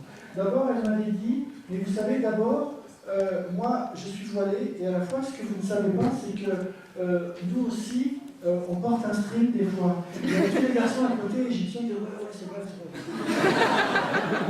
Ils étaient plusieurs au cours. Et puis ensuite, elle m'a dit, vous savez, c'est vrai qu'on est obligé, puisque c'est la religion, on est obligé de mettre le voile. Mais à la fois, essayez de penser aussi que vous, occidentales, quand les filles mettent un string, on peut penser que c'est une autre religion qui s'appelle le marketing et qui impose aussi aux filles, si elles mettent un string des années 50, elles vont se faire moquer par tout le monde. Et donc elles sont obligées aussi de mettre un string. Et peut-être qu'on peut comparer, c'est pour ça que j'avais appelé choc des cultures, mais sans savoir cette réponse que me proposait cette fille. Et moi je trouve que, comme je vous dis que je jette comme une bouteille à la mer, mais en fait, je trouve que sa réponse et sa réaction étaient tout à fait pertinentes. Et je trouve que c'est en ça qu'à chaque fois qu'on fait des rencontres et des expositions, on repart en disant « Oh, c'est génial parce que j'aurais jamais imaginé ». Et puis finalement, nous qui ne sommes pas des intellectuels, et bien finalement on se rend compte qu'on est enrichi par des débats qui sont tout simplement intellectuels, mais intellectuels pas des pensées genre PHL, prise de tête, mais en fait finalement des belles pensées qui nous nourrissent tous ensemble. Et ça, c'est très enrichissant. Et surtout, ce qui est génial, c'est comme ce soir, là, on a un retour du public sur nos dessins. Parce que, enfin, moi, par exemple, je travaille seule dans mon bureau. Et c'est rare que je puisse avoir vraiment le retour du public. Et puis, c'est assez marrant de voir vos réactions selon les dessins, quoi. Ça, c'est vraiment, c'est excellent, quoi. Il y a monsieur qui veut poser des questions. Je voulais avoir votre avis sur l'apport de la couleur. Vous dites que certains dessins que vous avez fait il y a 20 ans sont toujours d'actualité. Est-ce que vous pensez que l'apport de la couleur, avec le procédé de reproduction dans la presse, maintenant, alors qu'avant c'était le noir et blanc, est-ce que ça affaiblit le propos ou au contraire, est-ce que ça, pour vous, ça le renforcerait? Quand la couleur peut apporter quelque chose, moi je trouve qu'il ne faut pas hésiter à utiliser la couleur. Parce que je crois que quand, par exemple, quand on dessine, on est sur les femmes, hein, bon, enfin, on est sur le sujet. Eh bien, par exemple, quand je me souviens que j'avais dessiné le problème de la violence faite aux femmes. Alors, donc, la violence, on peut la dessiner de plusieurs manières. Et c'est vrai que si, à la fois, on peut dessiner une femme comme ça, ou on peut même dessiner une Marianne en femme comme ça, avec son petit bonnet phrygien, et puis finalement, si on se rend compte qu'on peut dessiner le bonnet phrygien comme ça sur le côté, et à la fois, c'est la petite Marianne qui est le symbole de la France. Mais à la fois, si on utilise les deux couleurs, le rouge et le bleu de la France. Alors évidemment, on peut les utiliser aussi pour la cocarde, comme ça, mais à la fois quand vous savez qu'il y a des violences qui sont faites aux femmes, et bien résultat, ça peut être aussi un cocard ici. Et cocard et cocarde, finalement, c'est un petit peu la même chose. Et finalement, ça peut aider à illustrer un article sur la violence faite aux femmes en France. Et résultat, je trouve que la couleur peut être un plus pour illustrer un sujet même difficile. Oui, une question très rapide. Une question rapide. Pourquoi refusez-vous le qualificatif d'intellectuel? Parce que j'ai raté toutes mes études. Alors... C'est quoi intellectuel? Pour dire la chose, Plantu est allé jusqu'à 2e année de médecine, hein, voilà, c'est ça. Oui, mais que j'ai redoublé. Et après, j'ai été viré.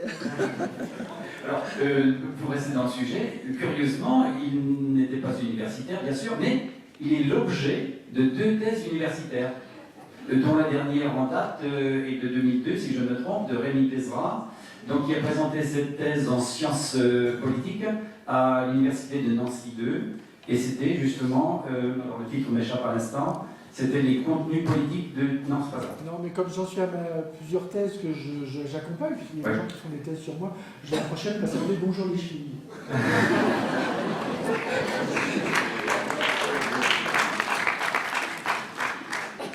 Justement, à propos de vos chevilles, là, je voulais vous demander si l'association Cartooning for Peace a vraiment fait avancer la paix dans le monde depuis qu'elle a été créée.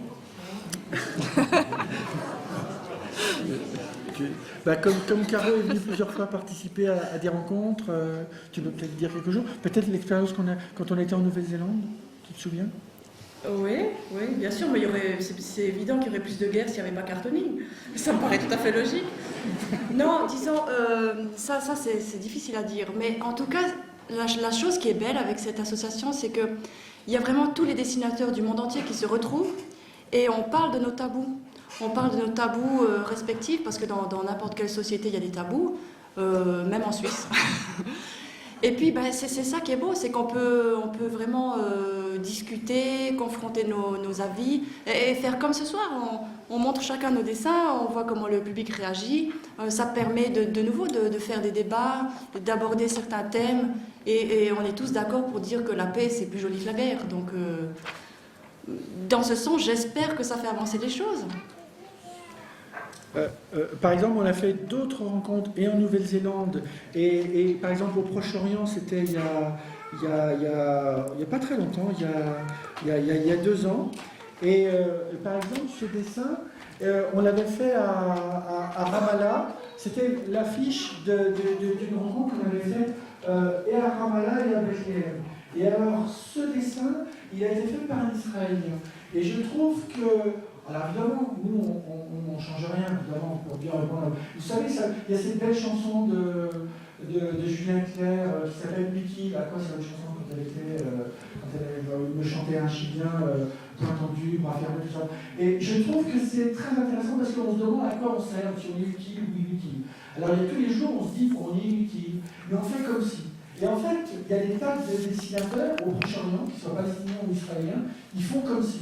Et par exemple, ce dessinateur s'appelle Avikat, il est en Israël et il est en train, avec d'autres dessinateurs du Proche-Orient, de construire le Proche-Orient de 2020, 2030, 2040. Parce qu'il y a un moment, les choses vont s'arranger. C'est-à-dire que, bien entendu, qu'ils vont arrêter de se faire la guerre. Par exemple, de l'autre côté, du côté palestinien, il y a Khalil Abou Arafat, il est palestinien et toute sa famille est du Hamas. Il était d'ailleurs avec moi la semaine dernière à Boston et il est venu présenter ses dessins en tant que palestinien. Et ce palestinien, il montre à la fois et le Hamas et le Fatah qui se disputent, évidemment, entre palestiniens, et qui est le grand perdant, c'est le peuple palestinien.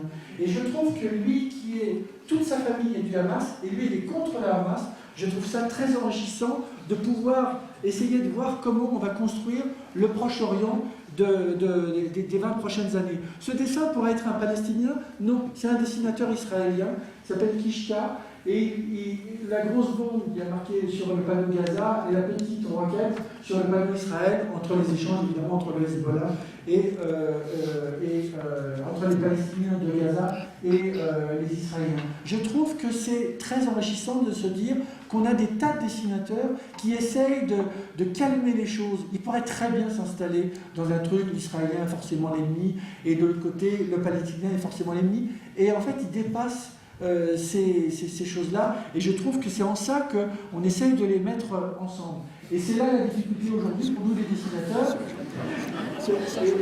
À Libération, on est des dessinateurs que j'adore. Et là, il avait fait le tour de Jean-Paul II, donc il y a les 3 religions, le rabbin, Jean-Paul II, et puis Animal, et puis Fait nourrir. Et je trouve que le boulot du dessinateur, maintenant, c'est avec toutes ces difficultés-là, Fait nourrir, ben, c'est pas toujours gagné. Est-ce qu'on enseigne la caricature dans les écoles en tant que discipline?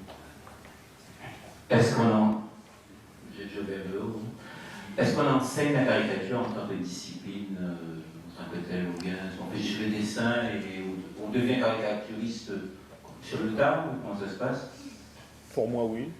C'est dommage, mais est-ce que... Moi, j'ai pas pris de cours de dessin, donc j'ai toujours dessiné et j'ai pas du tout la filière artistique en études. Après, je sais pas. Et toi, tu connais les embrouilles? Non, je ne connais pas. J'ai vu les filières journalistes, mais il n'y a pas de caricature, de dessinateur de presse, hein, je précise, parce que c'est ainsi qu'on appelle le métier de nos jours. Donc peut-être dans les arts, en tant qu'art, on enseigne à dessiner une tête et tout ça, mais comme vous avez vu, souvent c'est pas le dessin tel qu'on le enseigne dans les écoles d'art, c'est plus une discipline journalistique que artistique. Et bien sûr, j'ai jamais vu moi dans les journaux, dans les écoles de journalisme où on dit ben voilà pour la filière dessin de presse. Donc je suis devenu un peu plantu aussi, un peu comme ça. Je ne vais pas dire que tous ceux qui ratent leurs études deviennent...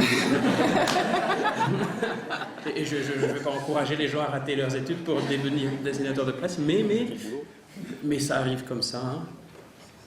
Mais de toute façon, je ne vois pas comment on pourrait apprendre parce que chacun a son style. Donc on a tous des styles différents. Je ne vois pas comment on pourrait l'apprendre. Une technique de base quand même. Bah, technique de base, c'est le dessin. Le dessin, dans les écoles d'art, en général, on apprend le dessin. Dessin d'après objet, d'après modèle. Mais après, le reste, j'imagine que c'est... Ah, après, bah, évidemment, on a des références, on a de l'admiration pour certaines personnes. Ce qui nous pousse, nous, à suivre la voie, disons. Je ne dis pas copier, hein, je dis s'inspirer plutôt. C'est ce qui nous donne envie. Après, ben, on est ce qu'on est et puis on fait avec. En tout cas, quelque chose que j'ai remarqué, deux des anciens dans les années, disons bon, je ne vais pas dire des bêtises, mais disons, il y a plus de 30 ans de cela, les dessinateurs de presse mauriciens étaient les rédacteurs en chef. Alors c'est eux qui faisaient les éditoriaux, qui écrivaient les éditoriaux, et c'est eux aussi qui faisaient les dessins. Bon, il arrive qu'ils dessinaient bien, donc, mais c'est là où je vois que c'était les idées qui primaient sur le dessin. Donc ils faisaient des dessins parce qu'il a fallu dessiner, mais ils avaient des idées très fortes, et ils avaient de très bons sens de l'humour. Donc c'était vraiment des journalistes, des éditoriaux, des gens qui faisaient des colonnes qui finissaient par faire les dessins de presse. Et l'inverse, j'ai remarqué que j'ai vu plusieurs journaux où ils cherchaient des dessinateurs dans la filière artistique pour faire les dessins de presse, et ça ne marchait jamais. Donc soit c'était pas percutant, soit c'était pas l'idée qu'ils cherchaient, et ça ne marchait jamais. Et c'est vraiment... Par exemple, là, à Maurice, il y a 5 dessinateurs de presse sur 1,3 million d'habitants. Donc si je ne suis pas là, il reste 4. C'est quand même... c'est rare, hein, c'est quelque chose de rare et c'est une vocation, quoi.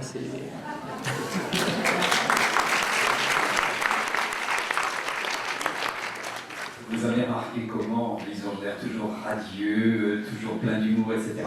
Mais tout de même, Caroline, tu pourrais nous dire, sans révéler des choses intimes, tu nous as bien dit en fait que le dessin, tu l'as appris de la souffrance, la douleur, et en fait, c'est un peu cela, quand on a souffert vraiment, on transcende la souffrance et après on devient radieux, comme Caroline. Alors, voilà, mais ça c'est rigolo, ça c'est vraiment un truc de la Réunion, quoi. Ils ont tous tendance à dire Saint-Pierre, Saint quelque chose. Alors maintenant c'est Sainte Caroline, quoi.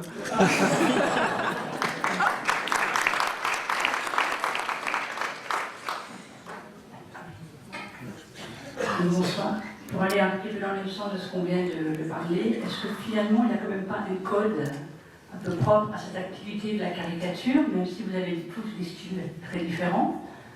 Mais est-ce que c'est aussi ça qui pourrait aider le public à mieux comprendre la caricature? C'est un petit peu comme un autre art, comme le théâtre ou autre, où il y a des propres codes de communication, de construction. Est-ce que si on connaissait peut-être mieux les codes, la caricature passerait mieux auprès du public?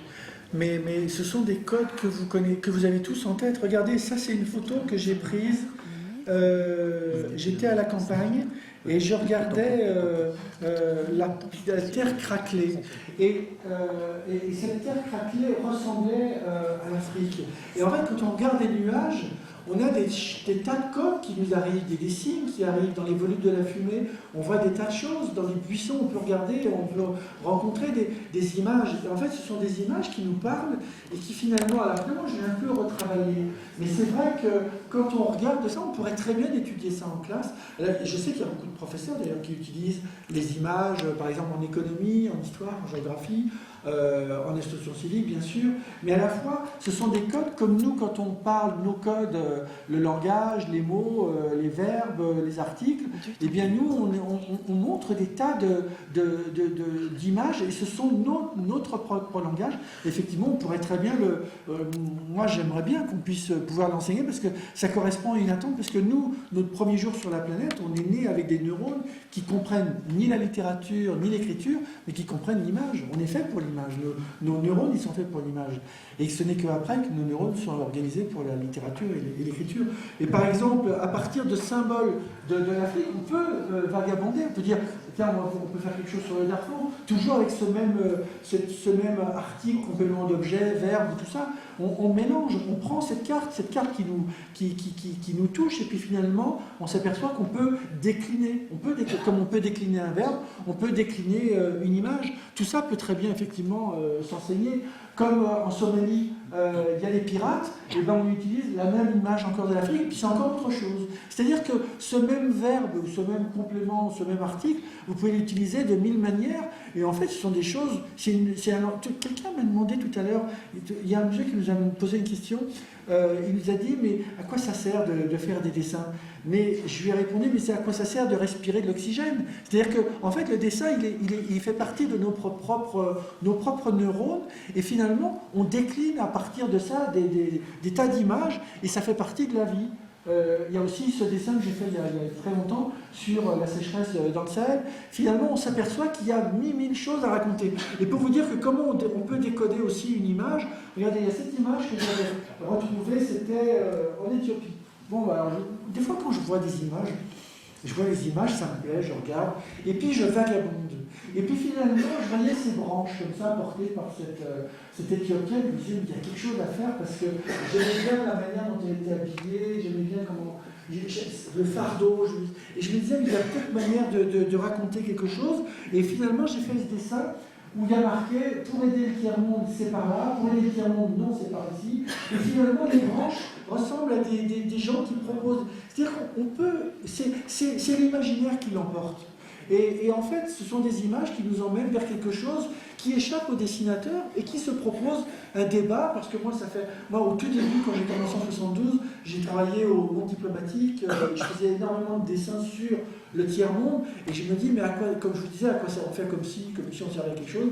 Et quand on voit le fossé qui continue à se séparer, mais comme on ne sait pas faire autre chose et que c'est notre seule langue, on se dit, on va faire comme si ça changeait les choses. Mais c'est vrai que, par exemple, on a fait énormément de dessins contre le mur de Berlin, et puis finalement, un jour, il est tombé. Hein, donc, peut-être que ça sert à quelque chose, finalement. Peut-être la toute dernière question, parce que je crois que c'est... Je laisse Yves...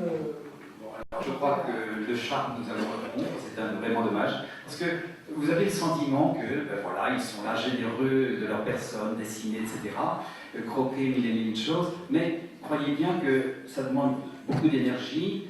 Sachez par exemple que Plantupov et donc les autres qui sont là, en même temps qu'ils sont à la Réunion pour découvrir...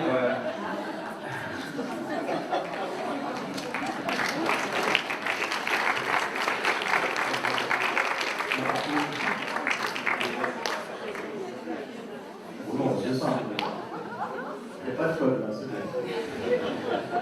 C'est vrai en plus. Bon, voilà. Je termine rapidement. Donc, je disais, en même temps qu'ils sont en train aussi de se nourrir de la Réunion. Ah.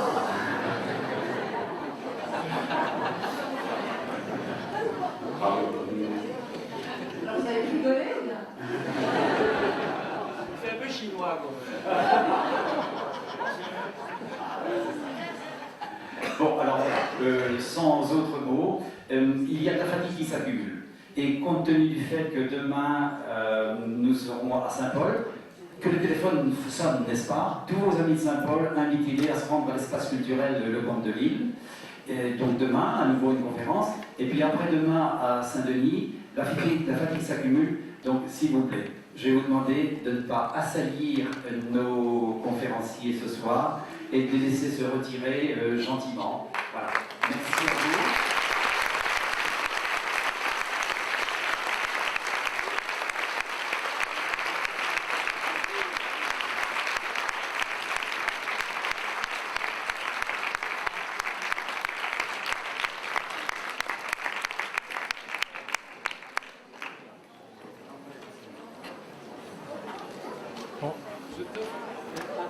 Allez, au revoir.